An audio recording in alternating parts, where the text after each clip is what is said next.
Today we're interviewing Miss Mabel about what she thinks is a wonder of the world. Mabel, what do you think?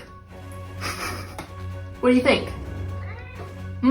Very nice. The Opera House, you say? In Paris. Very nice. I think she's saying Opera House.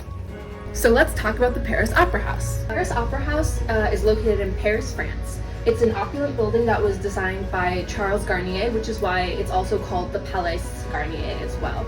It sits at the crossroads of 4 different boulevards that are laid out in the center of Paris, and it was completed in 1875. The Opera House was built by Haussmann in his grand redesign of Paris, and you can see in these pictures the scaffolding. Baron Haussmann built the Opera House during the Second Empire and Napoleon III's regime, and unfortunately the Franco-Prussian War broke out halfway through its construction, and so it was left and turned into a warehouse for the duration of the war until it was picked back up after and eventually finished in 1875. The photographer who was in charge of taking the photos during the construction, his name is Marville, and he actually did a series, and that's what these black and white photos come from here.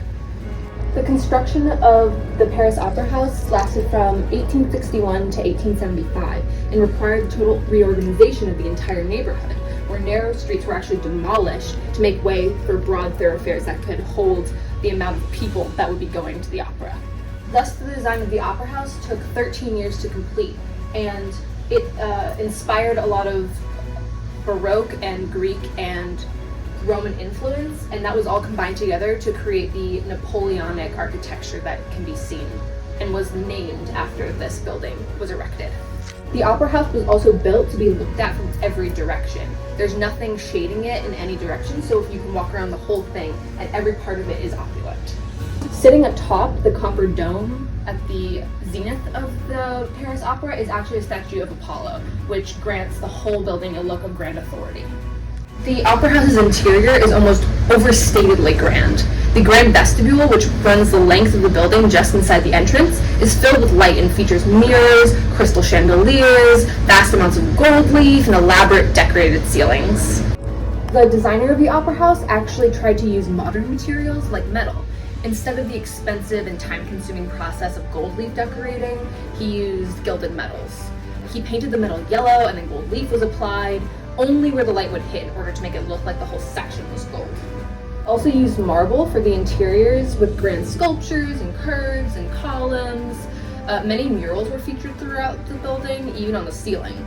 Mirrors in the entrance make visitors feel like they are part of the scenery. The grand staircase is an impressive feature in the interior. They lead into the theater, which seats 1,979 people actually. The Paris Opera House isn't only a wonder of construction and engineering and design, but it's also a place of cultural iconography.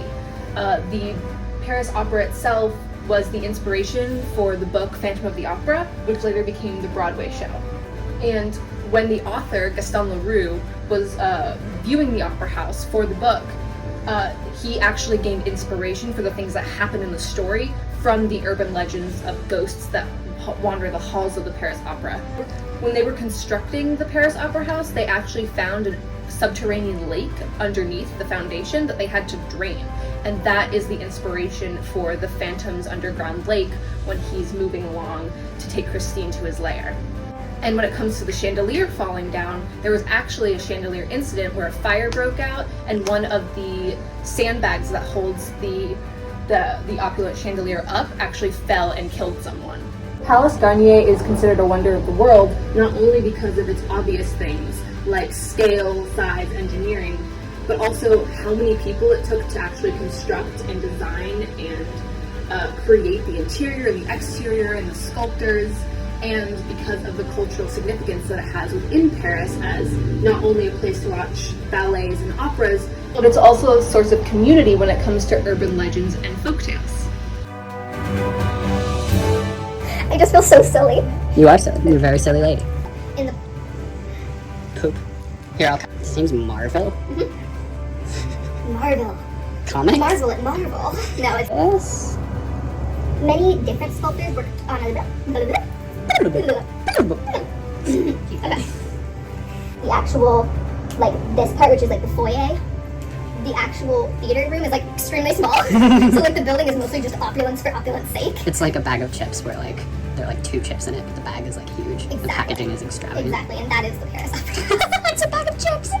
Sorry. How dare you? Yeah.